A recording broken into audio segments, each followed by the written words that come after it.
Brother, second teaser, first teaser ಅಂತೂ ಬೆಂಕಿ ಹಚ್ಚಿಬಿಟ್ಟಿದ್ದಾರೆ. Second teaser release ಆಗಿದೆ. ಹೇಗನ್ಸ್ತು ನಿಮಗೆ ನೋಡಿದಾಗ? ನಿಮ್ಮನ್ನ ನೋಡಿ ಬಹಳ ಸಂತೋಷ ಆಯ್ತು. ನಿಮ್ಮ ಹೆಸರು ಏನೋ ಗೊತ್ತಿಲ್ವಲ್ಲ? ಶನಿ. ತುಂಬ ಖುಷಿ ಆಯಿತು ಬ್ರದರ್. ಯಾಕಂತ ಹೇಳಿದ್ರೆ ಫಸ್ಟು ಟೀಸರಲ್ಲೇ ಅರ್ಧ ಜನನ ಶೂಟ್ ಮಾಡಿದ್ದು, ಇವಾಗ ಬೆಂಕಿ ಹಚ್ಬಿಟ್ಟಿದೀವಿ, ಸುಟ್ಟೋಗ್ಬಿಟ್ಟವ್ರೆ ಎಲ್ರು. ಗಿಲ್ಲಿ, ಇಲ್ಲೇನಾದ್ರು ಸುಟ್ಟು ವಾಸನೆ ಬರ್ತಾ ಇದ್ಯಾ? ಏನಣ್ಣ, ಎಲ್ಲ ಸುಟ್ಟೋಗಿ ಕರ್ಕಲಾಗಿ ಗಾಳಿಗೆ ಬೂದಿ ಎಲ್ಲ ತೂರ್ಕೊಂಡು ಹೋದ್ಮೇಲೆ ಇನ್ನೆಲ್ಲಿಂದ ಸುಟ್ಟು ವಾಸನೆ ಬರ್ತದೆ? ಇನ್ನು ಕನ್ನಡ ಇಂಡಸ್ಟ್ರಿ ಬಗ್ಗೆ ಮಾತಾಡಬೇಕಾದ್ರೆ, ಟಾಕ್ಸಿಕ್ ಬಗ್ಗೆ ಮಾತಾಡಬೇಕಾದ್ರೆ, ಅಥವಾ ಯಶ್ ಅವ್ರ ಬಗ್ಗೆ ಮಾತಾಡಬೇಕಾದ್ರೆ ಫಸ್ಟು ಇದನ್ನ ಮಾಡ್ಬಿಟ್ಟು ಬಂದ್ಬಿಡ್ರಿ ವಾಶ್ರೂಮಲ್ಲಿ. ಇಲ್ಲ ಟೀಸರ್ ನೋಡಿದ್ರೆ ಮಾಡ್ಕೊಂಡ್ಬಿಡ್ತಾರೆ ಅವರೆಲ್ಲ. ಏನಾಯ್ತು? ನಿಂತಿದ್ದ ಜಾಗದಲ್ಲಿ ಗಲೀಜ್ ಮಾಡ್ತಿದ್ಯಾ? ಸೀರಿಯಸ್ ಆಗಿ ಹೇಳ್ತಾ ಇದ್ದೀನಿ. ಯಾವನ ಹೇಳ್ತಿದ್ರಲ್ಲಪ್ಪ, ಯಾವಳು ನಾನು ಹಿಂಗೆ ಹೇಳ್ತೀನಿ ರೀ. ಚಿಕ್ಕ ಮಕ್ಕಳು ನೋಡಂಗಿಲ್ಲ, ಏನೋ ಮುಜುಗರ ಆಗುತ್ತೆ, ದೊಡ್ಡವ್ರು ನೋಡಂಗಿಲ್ಲ, ಫ್ಯಾಮಿಲಿ ಜೊತೆ ಕೂತ್ಕೊಂಡು ನೋಡಂಗಿಲ್ಲ. ಟೀಸರ್ ನೋಡಿದ್ರ ಯಾವ ಸಿನಿಮಾ ಕಡಿಮೆ ಐತೆ ಬ್ರದರ್? ಹಿಂದಿ ಸಿನಿಮಾ, ಇಂಗ್ಲೀಷ್ ಸಿನಿಮಾದಲ್ಲಿ ಬಂದರೆ ಬಾಯಿ ಬಿಟ್ಕೊಂಡು ಜೊಲ್ ಸುರಿಸ್ಕೊಂಡು ನೋಡ್ತಾರೆ ಎಲ್ಲರೂ. ವೆಬ್ ಸೀರೀಸೇ ಬೇಕು ನಮಗೆ ಅಂತಾರೆ, ನೆಟ್ಫ್ಲಿಕ್ಸ್ ಹಾಕಂತಾರೆ. ನೆಟ್ಫ್ಲಿಕ್ಸಲ್ಲಿ ಹೋಗ್ಬಿಟ್ಟು ಇವರು ಯಾವ್ದಾದ್ರು ಪುಟ್ಟಕ್ಕನ ಮಕ್ಕಳ ಧಾರಾವಾಹಿ ನೋಡ್ತಾರೆ ಇವರೆಲ್ಲ. ಏನ್ರಿ ರಾಮಾಚಾರಿ ಧಾರಾವಾಹಿ ನೋಡ್ತಾರೆ ಇವರೆಲ್ಲ. ಹೋಗಿ ಇಂಗ್ಲೀಷ್ ಸಿನಿಮಾ, ಹಿಂದಿ ಸಿನಿಮಾ, ಬಟ್ಟೆ ಬಿಚ್ಚ ಅಂಥವನ್ನ ನೋಡ್ತಾರೆ ಇವರೆಲ್ಲ ಕೂತ್ಕೊಂಡು. ಅಂಥವ್ರು ಬಂದು ಇವತ್ತು ಟಾಕ್ಸಿಕ್ ಟೀಸರ್ ಚೆನ್ನಾಗಿಲ್ಲ, ಅದು ರಕ್ತ ಎಲ್ಲ ತೋರಿಸಿದ್ದಾರೆ, ಅದು ಶೋ ಮಾಡಿದ್ದಾರೆ, ಮಕ್ಕಳು ನೋಡಂಗಿಲ್ಲ, ಅಡಲ್ಟ್ಸ್ ಅಂತಲ್ಲಿ. ಸುಮ್ಮನೆ ಯಾಕ್ರಯ್ಯ ನಿಮ್ಮ ಬೇಳೆ ಬೇಯಿಸ್ಕೊಳಕ್ಕೆ ಬರ್ತೀರಾ? ಬಾಸು ಫುಲ್ಲು ಬಿಸಿ ಮಾಡೋರು ಇವಾಗ ಇಡೀ ಜಗತ್ನೇ, ಅದರಲ್ಲಿ ಇವ್ರು ಬೇಳೆ ಬೇಯಿಸ್ಕೊಳಕ್ಕೆ ಬರ್ತಾವ್ರೆ ಅಷ್ಟೇನೆ. ನೋಡಿ, ಇವ್ರು ಪಕ್ಕ ಡಿ ಬಾಸ್ ಅಭಿಮಾನಿ. ಇವತ್ತು ಟಾಕ್ಸಿಕ್ ನೋಡಿ ಖುಷಿ ಆಗವ್ರೆ, ನಮ್ಮ ಜೊತೆ ನಿಂತವ್ರೆ. ಇದು ನಿಜವಾದ ಅಭಿಮಾನ, ಕನ್ನಡ ಅಭಿಮಾನ, ಕನ್ನಡದ ಹೀರೋ ಮೇಲೆ ಇರೋ ಗೌರವ ಇದು. ಇವತ್ತು ಯಾರು ಮಾಡಕ್ ಸಾಧ್ಯ ಆಗಲ್ಲ. ಯಾವನ ಇದಂತಲ್ಲಿ ರಾಜ್ಯದಲ್ಲಿಲ್ಲ, ದೇಶದಲ್ಲಿಲ್ಲ. ಇಡೀ ಜಗತ್ತು ನಮ್ಮ ಕನ್ನಡ ಇಂಡಸ್ಟ್ರಿನ ತಿರುಗಿ ನೋಡ್ತಾ ಇದೆ ಅಂದರೆ ಅದಕ್ಕೆ ಒಬ್ಬರು ಕಾರಣ ಅಂದರೆ ರಾಕಿಂಗ್ ಸ್ಟಾರ್ ಯಶ್ ಅವರು ಬ್ರೋ, ಬೇರೆ ಯಾರೂ ಅಲ್ಲ. ಹೇಳ್ಬಿಡ್ತೀನಿ ಕೇಳಿ. ಇವತ್ತು ಹೋಗಿ ಪಾಕಿಸ್ತಾನದಲ್ಲಿ ಕೇಳಿ, KGF, ರಾಕಿ ಬೈ ಅಂತಾರೆ, ಕನ್ನಡ ಇಂಡಸ್ಟ್ರಿ ಅಂತಾರೆ. ಅದು ರಾಕಿ ಬೈಗಿರೋ ತಾಕತ್ತು, ಯಶ್ ಅವ್ರಿಗಿರೋ ತಾಕತ್ತು. ಹುಡುಗ ತಡ್ಕೋಬೇಕು. ಟಾಕ್ಸಿಕ್ನ ಯಾಕೆ ಗುರು ಲೇಟಾಗಿ ಮಾಡಿದ್ರು?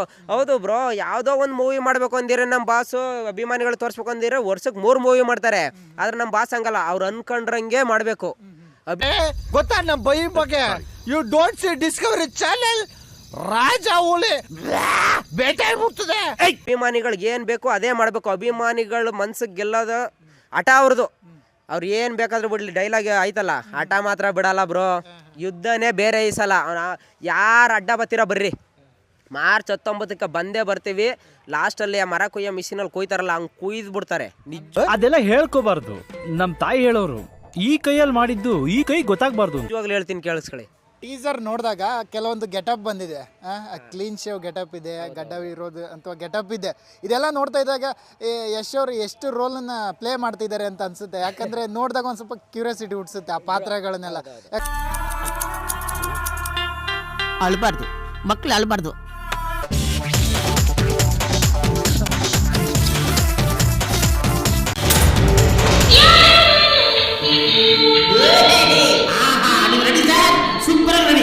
ಯಾಕಂದರೆ ಲಕ್ಕಿ ಸಿನಿಮಾದಲ್ಲಿ ನೋಡಿದ್ವಿ ಒಂದು ಕ್ಲೀನ್ ಶೇವ್ ಮಾಡ್ಕೊಂಡಿರುವಂಥದ್ದು. ಅದ ನಂತರ ಎಲ್ಲೂ ನೋಡಿಲ್ಲ ಯಶ್ ಅವ್ರನ್ನ ಈ ರೀತಿ.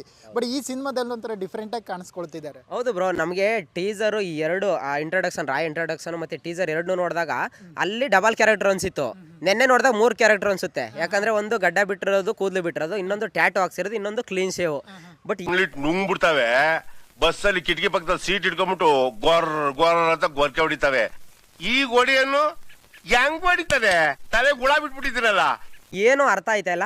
ಬಟ್ KGF ಅಲ್ಲಿ ಒಬ್ಬ ರಾಕಿ ಬೈನೇ ಬಂದು ಇಡೀ ಎಲ್ಲರೂ ಹೊಡೆದಿದ್ರು. ಇನ್ನು ಸಿನಿಮಾದಲ್ಲಿ 3 ಜನ ರಾಕಿ ಬೈ ಇದ್ದಾರೆ ಅಂದರೆ ಅರ್ಥ ಮಾಡ್ಕೊಬಿಡಿ. 4 ದಿಕ್ಕಲ್ಲ ಹಂಗೆ ಡಗಡಗಡಗ ಒಂದು ಸುಟ್ಟಾಕ್ಬಿಡ್ತಾರೆ ಟಾಕ್ಸಿಕ್ಕು. ಬಿಟ್ಟು ಹೇಳ್ತೀನಿ ಕೇಳಿ, ಮಾರ್ಚ್ 19ಕ್ಕೆ ಯಾರ್ಯಾರು ಬರಬೇಕು ಅನ್ಕೊಂಡಿದ್ದೀರಾ ಅಥವಾ ಟಾಕ್ಸಿಕ್ ಆಪೋಸಿಟ್ ನಿಂತ್ಕೋತೀನಿ ಅನ್ನೋರು ದಯವಿಟ್ಟು, ನಾನು ಒಬ್ಬ ಅಭಿಮಾನಿಯಾಗಿ ಹೇಳ್ತಾ ಇದ್ದೀನಿ, ರಿಕ್ವೆಸ್ಟ್ ಅಂತನಾದರೂ ತಿಳ್ಕೊಳ್ಳಿ, ವಾರ್ನಿಂಗ್ ಅಂತನಾದರೂ ತಿಳ್ಕೊಳ್ಳಿ. ಮಾರ್ಚ್ 19ನೇ ತಾರೀಕು ಟಾಕ್ಸಿಕ್ ಆಪೋಸಿಟ್ ಬರಬೇಡಿ. ಇದು ಪೆದ್ದಿ ಕೂಡ ಬರ್ತಾ ಇದೆ, ಹಾಗೆ ದುರಂಧರ್ 2 ಕೂಡ ಬರ್ತಾ ಇದೆ, ಅವತ್ತೇನೆ ಬರ್ತಾ ಇದೆ.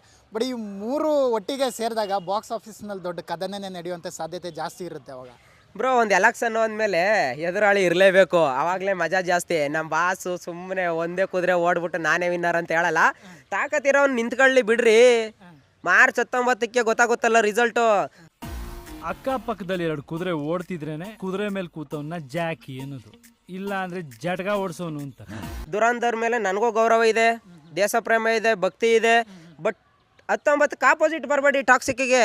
ನಮ್ ಎಲೆಕ್ಷನ್ ಅಂದ್ಮೇಲೆ ಆಪೋಸಿಟ್ ಕ್ಯಾಂಡಿಡೇಟ್ ಇರ್ಬೇಕು. ವಿರೋಧಿಗಳ ಮಧ್ಯೆ ಗೆದ್ದು ಬರೋನೇ ಕಣ ವೀರ. ನಾಯ್ರೆ ನಾಯ್ರೆ ನಾಯ್ ನಾಯ್ರೆ ಪಾಪ